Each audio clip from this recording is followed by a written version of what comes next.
പ്രേമ, ഈ 3i അറ്റ്ലസിൻ്റെ പുതിയ ചില ചിത്രങ്ങളൊക്കെ പുറത്തു വന്നു എന്ന് പറയുന്നു. അപ്പോൾ ഇത് സ്വാഭാവികമായ ഒരു വാൽ നക്ഷത്രം മാത്രമല്ല എന്നാണ് ഇപ്പോൾ ഈ ചിത്രങ്ങളിലൂടെ നമുക്ക് കാണാൻ കഴിയുന്നത്. അങ്ങനെ ഒരു വാൽ നക്ഷത്രം എന്ന് മാത്രം നമുക്ക് ചിന്തിക്കാൻ കഴിയില്ല. എന്താണ് അതിന് കാരണം? ഈ ചിത്രങ്ങളിലൂടെ എന്തൊക്കെയാണ് നമുക്ക് മനസ്സിലാക്കാൻ കഴിയുന്നത്? ചേട്ടാ, ഇത് ഈ 3i അറ്റ്ലസിനെ കുറിച്ചുള്ള അഭ്യൂഹങ്ങൾ കുറച്ച് നാളായിട്ട് ഇപ്പൊ പ്രചരിക്കുന്നുണ്ട്.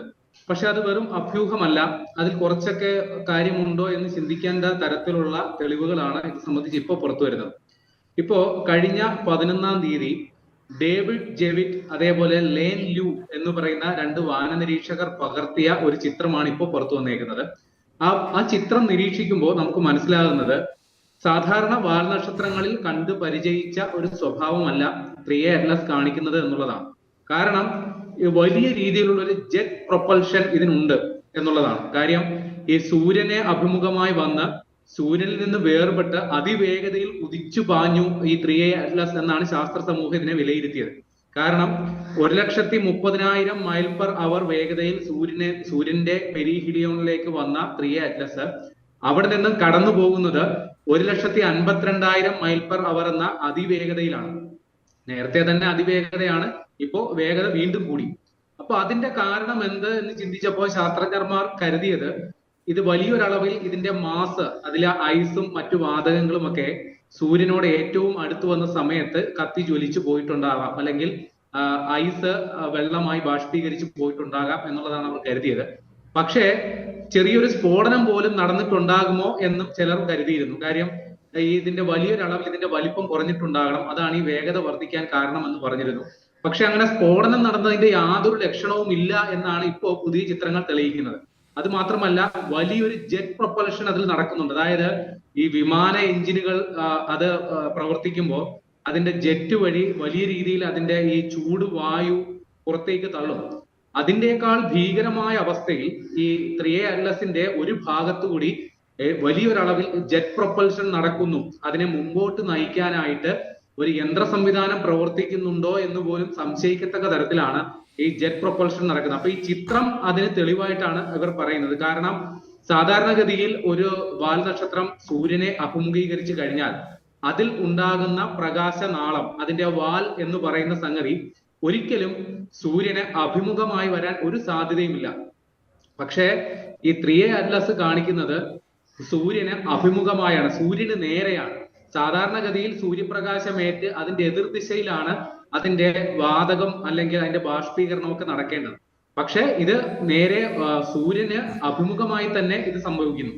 അപ്പോ അതെങ്ങനെ സംഭവിക്കുന്നു എന്ന് ചോദിക്കുമ്പോൾ കൃത്യമായ ഒരു വിശദീകരണം നൽകാനായിട്ട് ശാസ്ത്ര സമൂഹത്തിന് സാധിക്കുന്നില്ല. അപ്പൊ വീണ്ടും ഇത് ഈ അന്യഗ്രഹ ജീവികളുടെ പേടകമാണോ എന്ന തരത്തിലുള്ള വാദങ്ങൾ വീണ്ടും ഉയർന്നു വരികയാണ്. കാരണം ഈ ചിത്രത്തിൽ തന്നെ ഇതിന്റെ ന്യൂക്ലിയസ് എന്ന് പറയാൻ അതിന്റെ കേന്ദ്ര ഭാഗം അത് ഇരുണ്ട നിറത്തിൽ വൃത്താകൃതിയിൽ കാണപ്പെടുന്നു എന്നുള്ളതാണ്. കാരണം അവിടെ ഏതെങ്കിലും തരത്തിലുള്ള ഒരു പ്രകാശമോ ജ്വലനമോ ഒന്നും കാണുന്നില്ല. എന്നാൽ ഇതിന്റെ ചുറ്റും വലിയ ഒരു പ്രകാശവലയം കാണുന്നുണ്ട്. പക്ഷെ ആ പ്രകാശവലയം വൃത്താകൃതിയിലല്ല. ഈ ജെറ്റ് പ്രൊപ്പൽഷൻ എങ്ങോട്ടാണോ നടക്കുന്നത് അതുമാതിരി, ചുരുക്കി പറഞ്ഞ ഒരു ഗോപി തൊട്ടാൽ എങ്ങനെ ഇരിക്കും, ഒരു ഗോപി പൊട്ട് തൊട്ടാൽ എങ്ങനെ ഇരിക്കും, അതേപോലെയാണ് ഇപ്പോ 3i അറ്റ്ലസ് കാണപ്പെടുന്നത് എന്നുള്ളതാണ് ഈ പുതിയ ചിത്രങ്ങൾ തെളിവായിട്ട് പറയുന്നത്. ഇപ്പൊ നേരത്തെ ഈ 3i അറ്റ്ലസ് ഒരു അന്യഗ്രഹ ജീവികളുടെ പേടകമാണ് എന്ന് വാദിച്ചുകൊണ്ടിരുന്ന അവി ലോബ് ഇപ്പോഴും രംഗത്ത് വന്നിട്ട് പറയുകയാണ്. നേരത്തെ നാസയ്ക്ക് അവർ ഈ ചിത്രങ്ങൾ പുറത്തുവിടാൻ കഴിഞ്ഞ ഒക്ടോബർ 2-3 തീയതികളിൽ പകർത്തിയ നാസയുടെ ചൊവ്വ പരിവേഷണ പേടകം പകർത്തിയ ഏറ്റവും മികവാർന്ന ചിത്രങ്ങൾ ഇതുവരെ പുറത്തുവിട്ടിട്ടില്ല.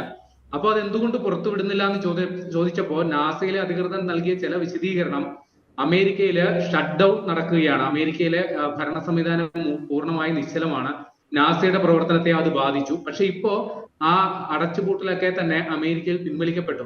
അപ്പൊ ഇനിയെങ്കിലും നാസ ആ ചിത്രം പുറത്തുവിടാൻ നാസയ്ക്ക് ധൈര്യമുണ്ടോ എന്നാണ് അവിലോബ് ചോദിക്കുന്നത്. അതോടൊപ്പം തന്നെ ഈ 3i അറ്റ്ലസിന്റെ വാതക ഘടനയെക്കുറിച്ചും വലിയ സംശയം ഉണ്ടായിട്ടുണ്ട്. കാര്യം ഇത് ഈ സാധാരണഗതിയിൽ ഒരു വാൽ നക്ഷത്രം കാണുകയാണെങ്കിൽ അതിന്റെ ചുറ്റുപാടുന്നും അതിൽ ഈ വാതക ബഹിർഗമനം ഉണ്ടാകേണ്ടതാണ്. അതായത് ഈ തിളച്ചു മറിയുന്ന അവസ്ഥയിലോ അല്ലെങ്കിൽ പുകഞ്ഞ് നിൽക്കുന്ന അവസ്ഥയിലോ ആയിരിക്കണം ഒരു വാൽ നക്ഷത്രം കാണേണ്ടത്.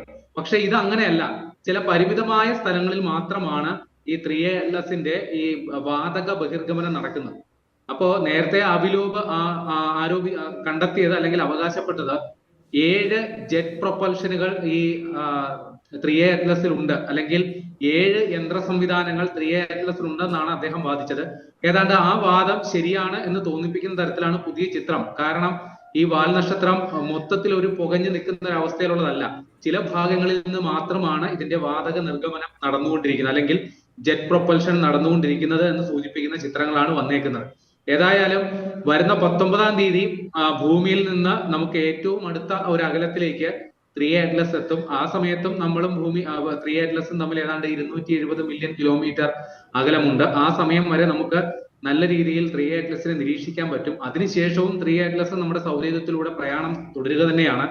വരുന്ന മാർച്ചിൽ 2026 മാർച്ചിൽ 3A ചൊവ്വയുടെ പരിസരത്തുകൂടി പോകും, ക്ഷമിക്കണം, വ്യാഴത്തിന്റെ പരിസരത്തുകൂടി പോകും എന്നുള്ളതാണ് മനസ്സിലാക്കുന്നത്. ആ സമയത്തും 3A നമുക്ക് നിരീക്ഷിക്കാൻ പറ്റും. പക്ഷെ ഇത് സംബന്ധിച്ചുള്ള അഭ്യൂഹങ്ങൾ അത് ഇപ്പോഴും തുടരുകയാണ്. ഇത് അന്യഗ്രഹ ജീവികളുടെ പേടകമാണോ അതോ യഥാർത്ഥ വാൽനക്ഷത്രമാണോ എന്ന തരത്തിലുള്ള വാദങ്ങൾ തുടരുകയാണ്. പക്ഷെ ഒരു വാൽനക്ഷത്രം തന്നെയാണെങ്കിൽ പോലും മനുഷ്യരാശി ഇതുവരെ കണ്ട് ശീലിച്ചിട്ടില്ലാത്ത ഒരു വാൽനക്ഷത്രമായിട്ട് വേണം 3A പരിഗണിക്കാൻ. കാരണം ഇതുവരെ കണ്ടിട്ടുള്ള വാൽനക്ഷത്രങ്ങളുടെ യാതൊരു സ്വഭാവ സവിശേഷതകളും എന്നാൽ അതിന് വിഭിന്നമായ പല പ്രത്യേകതകളും ഉള്ള ഒരു സംഗതിയാണ് ഈ 3A എന്നാണ് പൊതുവെ വിലയിരുത്തുന്നത്.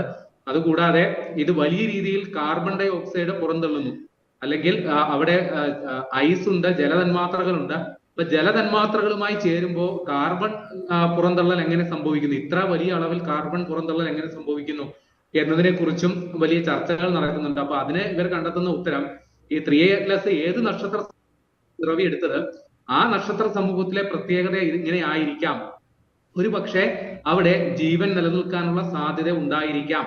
അങ്ങനെ ചില ഗസ് വർക്കുകൾ നടത്തിയാണ് ഇപ്പൊ 3A പല കാര്യങ്ങളെ കുറിച്ചും വിശദീകരണം നൽകാൻ ശാസ്ത്ര സമൂഹം ശ്രമിച്ചുകൊണ്ടിരിക്കുന്നത്. പക്ഷെ ഇപ്പോഴും വസ്തുനിഷ്ഠമായി എന്താണ് എന്ന് സ്ഥിരീകരിക്കാൻ പാകത്തിലുള്ള യാതൊരു തെളിവുകളും ഇത് സംബന്ധിച്ച് പുറത്തുവിടാൻ അല്ലെങ്കിൽ ഇതുവരെ വന്നിട്ടില്ല എന്നുള്ളതാണ് വാസ്തവം. ഏതായാലും നമുക്ക് കാത്തിരിക്കാം.